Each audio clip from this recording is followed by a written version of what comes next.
Bom dia, tudo bem com vocês? Eu espero que vocês tenham passado uma excelente semana. Eu passei lutas, problemas, dificuldades, mas posso dizer obrigado, Pai, porque eu venci e eu estou aqui. Estamos juntos, embora cada um no seu lar, distantes, mas é a graça de Deus que nos une e por isso nós estamos aqui. Eu estou contente por poder estar mais uma vez com vocês para estudarmos a palavra de Deus. Mas antes eu quero orar, como sempre nós fazemos, e nós sabemos que sem oração não dá para a gente continuar, não é verdade? Então eu quero orar para nós podermos entrar no nosso estudo. Deus, eu quero te agradecer do fundo do meu coração, porque o Senhor não se esquece de nós. Nós dormimos, nós acordamos, nos levantamos. Enquanto nós dormimos, o Senhor está trabalhando por nós. O Senhor faz com que o nosso corpo, o nosso organismo funcione perfeitamente. E nós podemos deitar e dormir, descansar, como o próprio salmista já no passado disse: eu deitei, eu dormi, acordei, porque o Senhor me sustentou. É o Senhor que nos tem sustentado até aqui, Deus. Mesmo com lutas, com dificuldades, com problemas, o Senhor não tem se esquecido de nós. E isso é motivo de gratidão ao Senhor, de nós agradecermos ao Senhor por mais um dia de vida que o Senhor está nos concedendo. E quero agradecer também a Deus por esse privilégio, essa oportunidade que Tu nos dás de podermos juntos estudarmos a Tua Santa Palavra. Que o Senhor esteja abençoando, dirigindo, orientando a vida de cada um que está conosco nesta manhã para ouvir a Tua Palavra. Que o Senhor abençoe seus familiares, a vida de cada um. Que o Senhor supra as necessidades de cada um, porque nós necessitamos de Ti, nós dependemos de Ti. Então eu coloco a minha vida e a vida de cada um de nós diante do trono da Tua graça, para que o Senhor continue conosco. Nós precisamos de Ti. Fica conosco também no estudo desta manhã. Ajuda-nos a entendermos cada vez mais a Tua palavra, para que possamos vivê-la e assim estarmos fazendo a Tua santa vontade. Muito obrigada por tudo, Deus, em nome do Teu Filho Jesus Cristo. Amém. Vocês já me conhecem, eu sou a Tereza Braz, eu sou professora da classe Boas Novas, da EBD, da Igreja Batista em Brás Cubas. Nós estamos estudando os Evangelhos, estamos já finalizando, hoje estamos estudando agora o Evangelho de João. No domingo passado, nós estudamos que o autor do Evangelho de João é o próprio apóstolo João, que era filho de Zebedeu e de Salomé. E João tinha um irmão chamado Tiago, e ambos eles foram chamados por Jesus no início do ministério de Jesus para serem testemunhas de Jesus. João, ele era um judeu e ele conhecia muito bem os costumes do seu povo, as festas do seu povo, a região ali onde nasceu, onde foi organizado o seu povo, onde o seu povo cresceu e viveu ali. Nós falamos também que João, além de escrever o Evangelho, ele também escreveu a primeira, segunda e terceira carta de João, bem como o Apocalipse. E nós falamos que esta carta foi escrita já mais ou menos no final do primeiro século, entre os anos 90 e 95 mais ou menos.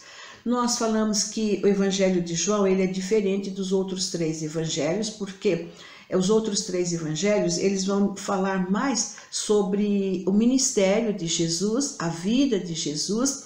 E João, muitos até consideram João como o evangelho mais espiritual, porque João vai falar sobre a vida eterna, sobre a nova criação, sobre a vida em Cristo Jesus.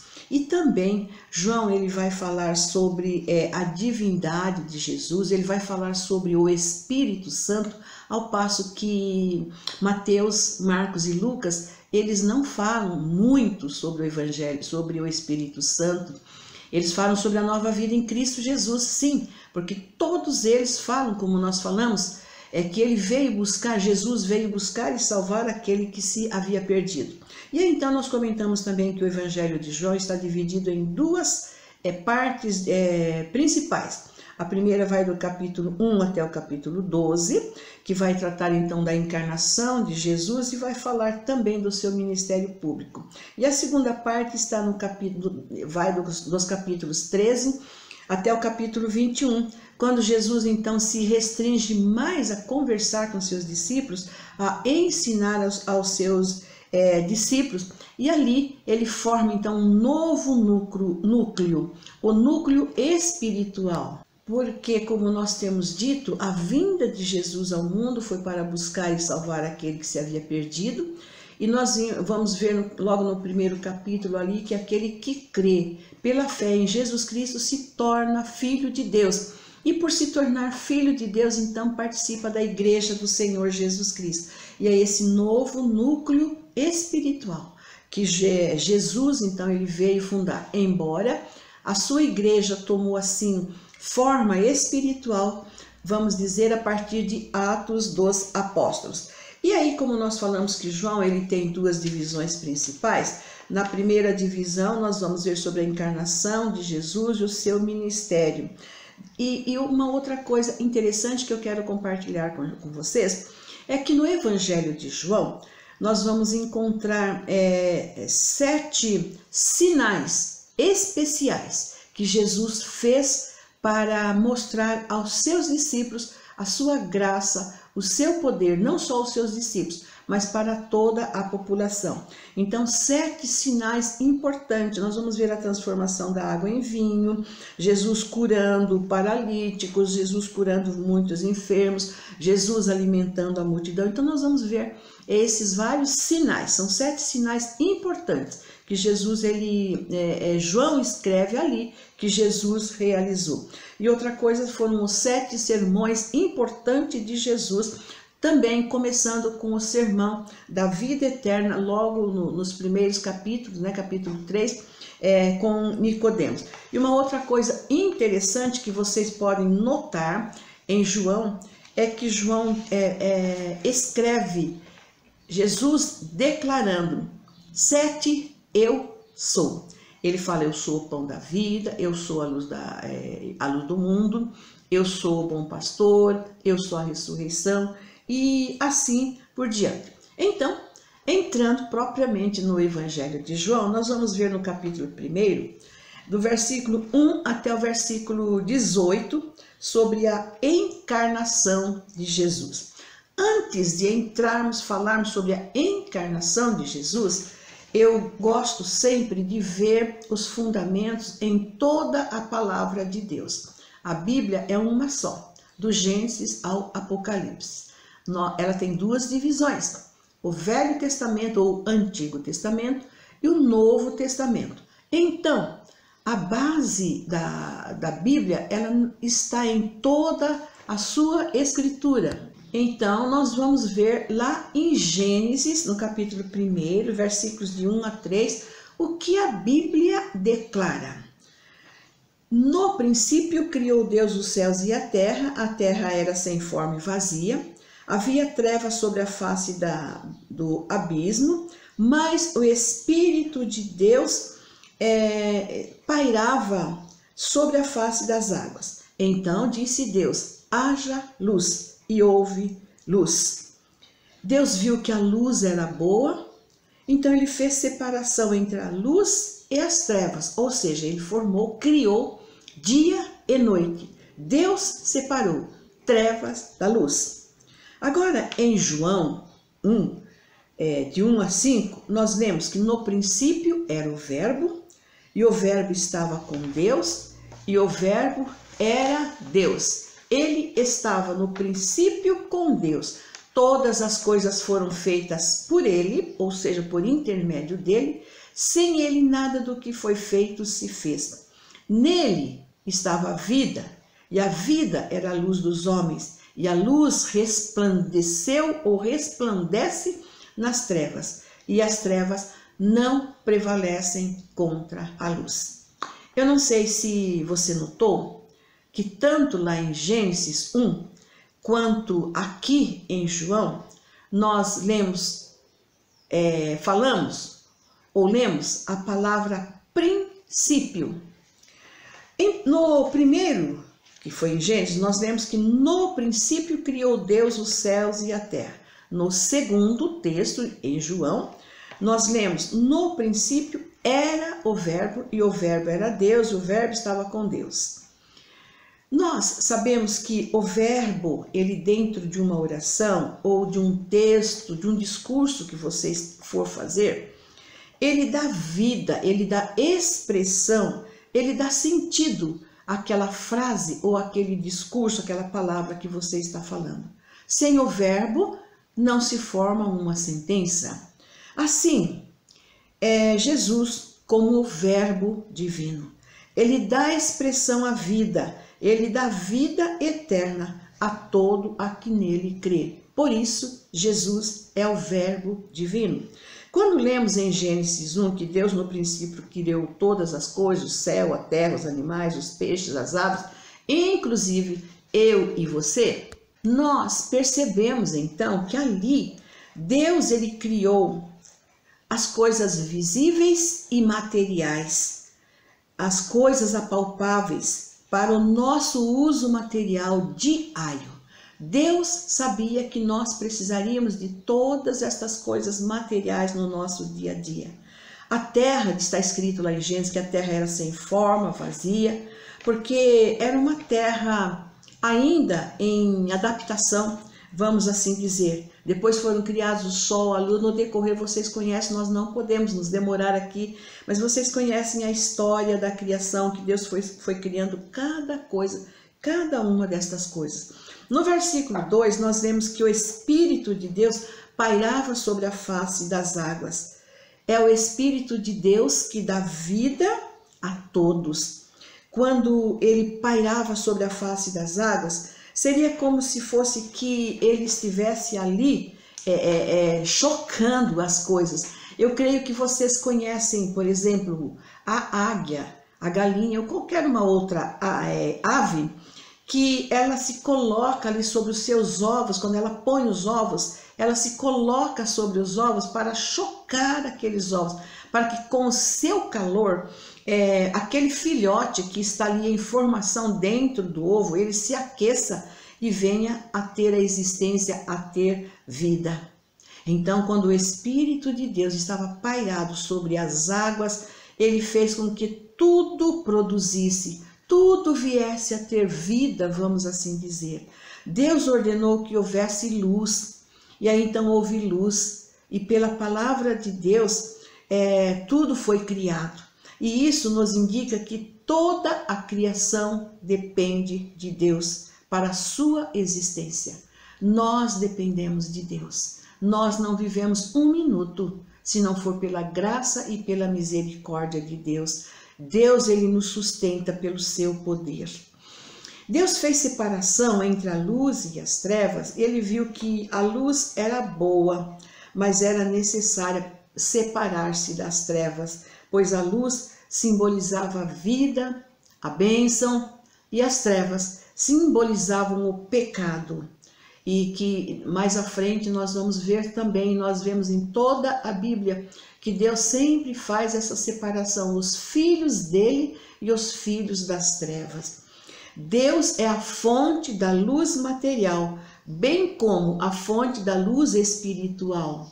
Então, rapidamente, são tantas coisas, mas vimos assim, Deus criando a luz, as trevas e criando todas as coisas. Isso foi lá no Velho Testamento. Agora nós vamos ver aqui no Novo Testamento. Já que nós falamos, né, há pouco, que o verbo era Deus e o verbo estava com Deus desde o princípio. Isso indica que há uma distinção das três pessoas, as três pessoas da Trindade ali presente na criação, como nós vimos. Deus o Espírito, Deus o Pai Criador e Deus o Filho.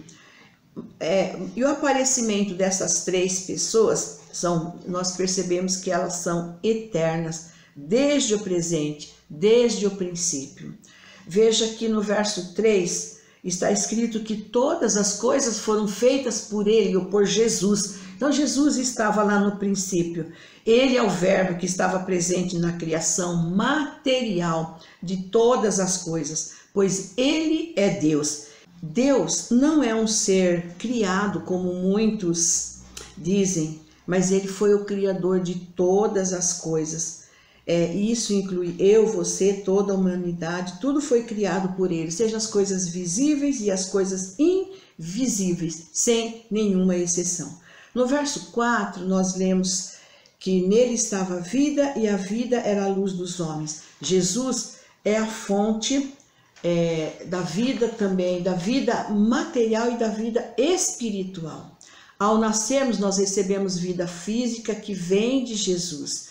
Ao nos arrependermos e confessarmos nossos pecados, recebendo Jesus como nosso Senhor e nosso Salvador pessoal, nós recebemos a vida espiritual dele. Depois nós vemos no versículo 4 que nós lemos que a vida era a luz dos homens, ou seja, Jesus é a luz dos homens. O mesmo que nos dá vida é o que fornece a luz para nós caminharmos no nosso dia durante o tempo que nós aqui vivemos. Essa luz que ele nos dá refere-se às orientações diárias, à direção necessária para o homem compreender o seu verdadeiro propósito, o propósito de Deus para a sua vida, que é conhecer o caminho para o céu, que é Jesus Cristo, a luz do mundo. Lá em Gênesis, nós vimos que Deus fez separação entre trevas e luz. Aqui em João 1:5 está escrito que a luz resplandece nas trevas e que as trevas não prevalecem contra a luz. As trevas não compreenderam a luz. Se nós formos lá para Efésio, Paulo ele descreve sobre vários pecados que os gentios ali na sua época estavam cometendo, porque eles eram das trevas. E então no capítulo 5, capítulo 4, capítulo 5 de Efésios, se vocês quiserem e puderem ler, nós vamos verificar que aqueles crentes de Efésio, antes eles eram trevas, mas depois quando eles receberam Jesus, eles tornaram-se cristãos, eles passaram a ser luz no Senhor. E então eles deveriam andar a partir daquele momento como filhos da luz, porque as obras das trevas são más. Quando nós estudamos Mateus, Marcos e Lucas, nós vimos que a maioria da multidão que acompanhava Jesus, o povo ali, não acreditava em Jesus, não aceitava Jesus. O povo não entendia o que Jesus parece, né? Que não entendia o que Jesus falava, o que de fato, quem era de fato Jesus. E assim, eles próprios impediam que a luz que é Jesus brilhasse no coração deles, na vida deles. Veja o versículo 9 de João, João 1 que nós estamos lendo, que a verdadeira luz, ela ilumina todo homem, ela estava chegando e desde o princípio que ela estava no mundo, ela tem iluminado, mas o homem não acredita na luz que é Jesus Cristo. O mundo não conhece Jesus. A própria nação de Jesus, Israel, a maioria, grande parte de Israel não recebeu Jesus, não cria no nome de Jesus. Por isso eles não puderam tornar-se filhos do Criador, do doador da vida eterna, porque é somente pela fé em Jesus que nós recebemos a vida eterna. Por exemplo, o versículo 13, ela vai referir-se ao novo homem, ao nascimento do homem. Gênesis, como nós falamos, nós estamos indo sempre em Gênesis, que falou do princípio, e também em João. Lá em Gênesis, como nós mencionamos, na criação da vida física, criação do homem, nós estudamos Deus criando as coisas materiais. Aqui, João, em quase todo o seu livro, ele vai tratar do nascimento espiritual, da vida espiritual do homem. Esse novo nascimento tem lugar pela ação do Espírito Santo que regenera o homem. Veremos melhor isso no capítulo 3, quando nós tratarmos do nascimento ali de Nicodemos, né? Esse nascimento não é do sangue. Veja o versículo 13. Esse nascimento não é de sangue, ou seja, A pessoa não se torna cristã ou filho de Deus por ter pais cristãos, pois a vida eterna não é passada pela corrente sanguínea dos pais, mas é pelo sangue de Jesus Cristo que purifica o homem de todo o pecado, que perdoa os pecados dos homens e faz desse homem uma nova criatura. A vida eterna também não é hereditária. Ninguém herda a vida eterna dos pais. A vida eterna, ela não é da vontade da carne ou do homem. Ou seja, o homem não tem poder para produzir o novo nascimento no coração do homem. Esse nascimento é nascimento espiritual. O homem, ele é carnal, ele não pode produzir esse nascimento. Ele pode sim ser uma bênção de Deus, ser um instrumento de Deus para gerar um ser físico, mas nem a vida física para esse outro homem ele pode dar, nem a sua própria vida, quanto mais dar vida física ou espiritual para qualquer um outro homem. Isso é obra exclusiva de Deus, não é da vontade do homem, tudo vem de Deus. Nos versos 14 a 18, nós temos então propriamente o que João escreve sobre a encarnação de Jesus. E o Verbo se fez carne, Jesus Cristo, o Deus eterno, o Deus Espírito, o Deus Filho, Ele próprio se fez carne. Nesse momento se uniram a divindade e a humanidade de Deus, e para ele vir ao mundo, porque Deus só poderia vir ao mundo físico, ao mundo material, como homem. Deus entrou na vida do meio ambiente humano, com todas as limitações que o ser humano tem, as experiências que o ser humano tem. Ele foi homem em Jesus Cristo. Vemos então que a Trindade e a encarnação, elas estão mutuamente integradas. A doutrina da Trindade, ela vai declarar Cristo verdadeiramente divino, a Trindade. E a doutrina da encarnação vai declarar que o mesmo Cristo que é humano, também que é espiritual, ele também é humano ao mesmo tempo, o Deus homem. O Novo Testamento declara que o Filho veio da parte do Pai pela vontade do Pai, e que o Pai e o Filho são um, ou seja, eles têm a mesma substância, a mesma essência, e que o Filho foi gerado e não criado, como nós falamos há pouco. A encarnação de Jesus, esse milagre misterioso, é o âmago do cristianismo histórico. É o fato central do Novo Testamento. E no verso 14 nós lemos que o Verbo se fez carne e habitou entre nós. Como nós já estudamos em Mateus, Marcos e aqui em João também. Jesus habitou, Jesus andou ali com seus discípulos, andou com a multidão por vários lugares, por terras. Mas ao mesmo tempo que esse Verbo habitou entre nós, ele veio cheio de graça e de verdade, é o que nós lemos no versículo 14. E na continuação destes versículos, até o versículo 18, João escreve que todos que pela fé recebem Jesus também recebem o suprimento, a força espiritual da sua plenitude, que é a graça de Deus, que é graça sobre graça, a graça em abundância. E essa graça significa então a misericórdia de Deus que é distribuída aos seus filhos, a cada um que pela fé recebe Jesus e torna-se filho de Deus.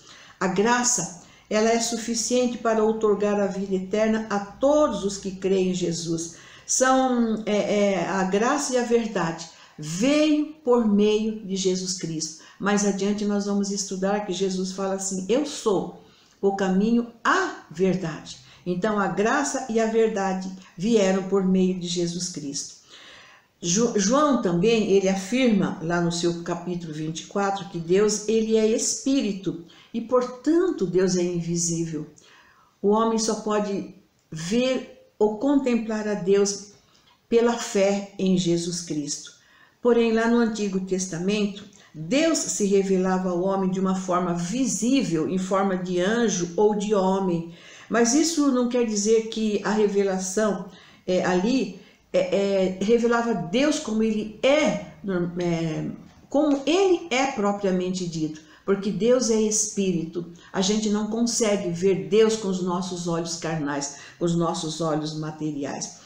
Essas aparições ali eram momentâneas e temporárias, para cumprir então o propósito de Deus. Mas Cristo Jesus, em Deus, ele revelou o próprio Deus, ele se revelou. Cristo une então em si aquilo que era invisível, que os nossos olhos humanos não podem ver, ele vê, nós podemos ver o invisível. O Verbo sempre existiu como nós falamos, mas quando ele se fez carne, nasceu como um bebê em uma manjedoura lá em Belém, ele veio para habitar entre os homens, ou seja, ele veio aqui para armar a sua habitação. E essa vinda dele aqui não demorou pouco tempo, demorou pelo menos 33 anos. Não foi uma aparição curta, mas foi de 33 anos, habitando aqui entre os homens, para passar então, ver as lutas dos homens, ver as decepções dos homens, ver o que o homem sofre, o que o homem pode passar, as dificuldades que o homem pode passar. Então foi por isso que Jesus veio e ficou aqui 33 anos, convivendo com os seres humanos, embora encarnado, embora sendo Deus, ele voluntariamente, ele se entregou para vir aqui, para morrer na cruz, para sofrer aqui e ver então toda a fragilidade do homem. Não que ele não soubesse, porque ele é o Deus Criador também, mas para estar junto com o homem, para estar aqui com o homem. E é somente Jesus, Deus, é que pode socorrer o homem plenamente, tanto na sua vida material, quanto na sua vida espiritual. Jesus é o único que pode perdoar então todo o pecado do homem e socorrer esse homem em tempo oportuno. Nós vamos continuar agora no capítulo 1, de 19 a 34, vendo o que João, o apóstolo, ele escreveu, né? Aqui nós vamos ver o testemunho que ele dá de João Batista. Não vamos confundir, o escritor do livro do Evangelho é João, mas João escreve sobre João Batista. Antes, eu quero pensar com vocês em 3 propósitos que João escreveu esse Evangelho. Ele escreveu para dar testemunho que Jesus Cristo é o Filho de Deus, que Jesus é o Deus encarnado, como nós vimos há pouco, o Deus encarnado que veio buscar o homem perdido. O Verbo, uma segunda pessoa da divindade, cuja função seria revelar a pessoa do Pai. O segundo propósito que João escreveu o Evangelho foi para refutar uma perigosa heresia que estava assim se alastrando quanto à divindade de Cristo. E nós já vimos isso, que Jesus Cristo é divino. Por isso, João, no seu Evangelho, ele escreve várias vezes sobre a palavra crer. O homem somente precisa crer que Jesus Cristo é o Filho de Deus. O terceiro propósito de João escrever o livro, como nós já falamos, é que ele dá ênfase ao Espírito Santo, ao ministério do Espírito Santo, que veio para regenerar o homem. Por isso que nós falamos a princípio que muitos estudiosos da palavra de Deus consideram João, entre os 4 evangelhos, considera João como o evangelho mais espiritual. Ele fala muitas vezes, praticamente 98 vezes, sobre a palavra crer, crer em Jesus como Filho de Deus. Aí então, agora nós vamos ver como ele apresentou João o Batista, o testemunho que João, o apóstolo, deu do João Batista. Vamos recordar que nós já estudamos, nós não vamos nos demorar aqui, Nós vimos que João Batista era filho de Isabel e Zacarias. Quando nós estudamos Lucas, nós compartilhamos sobre isso. Eles eram descendentes de Arão, o sacerdote. Eles eram crentes piedosos, pois eles pertenciam a uma geração sacerdotal. Zacarias, ele era um sacerdote, ele exercia ali a função dele como sacerdote. E quando ele estava ministrando diante da multidão, um anjo apareceu a ele e prometeu que ele seria pai de um filho que estaria preparando o caminho para o Senhor. Lucas 1, de 8 a 11. Aí então João Batista nasceu, e conforme a palavra do anjo narrado lá em Lucas 1, versículo 15, João foi de fato um grande profeta, como nós já estudamos e vimos, e ele preparou o caminho do Senhor. Interessante que João Batista e Jesus, eles tinham mais ou menos a mesma idade, eles tinham quase a mesma idade, né? Mas cada um deles seguiu o seu caminho, exerceu a sua missão, exerceu o seu propósito, né? E aí, nós vemos que em cumprimento àquilo que João escreveu no seu evangelho, agora João, já com praticamente 28 anos de idade, ele começou seu ministério, porque nós vemos ali que João, o apóstolo, escreveu que João Batista viria para apresentar o Messias, para declarar que Jesus Cristo é o Cordeiro de Deus. João, então, com 28 anos, mais ou menos, ele começou a sua missão e apresentar Jesus. Chegou essa notícia ali em Jerusalém aos sacerdotes e levitas de que alguém estava mandando o povo se arrepender, estava pregando o evangelho do arrependimento, porque o Messias estava chegando, estava próxima a chegada do Messias. Então, os judeus, eles enviaram uma delegação, um grupo de pessoas a esses sacerdotes e levitas, para ver quem era essa pessoa que estava falando que o Messias ia chegar e estava pregando então ali sobre o arrependimento. Eles perguntaram então ali para João o Batista: quem és tu? João, como um grande profeta, ele poderia aproveitar da oportunidade e dizer: eu sou o Messias, eu cheguei, eu sou o Cristo. Mas não foi isso que aconteceu. João simplesmente respondeu a eles: eu não sou o Cristo. João 1, versículo 20, vocês podem ler isso. Eu não sou o Cristo, eu não sou Elias, não sou profeta. Eu sou a voz que clama no deserto.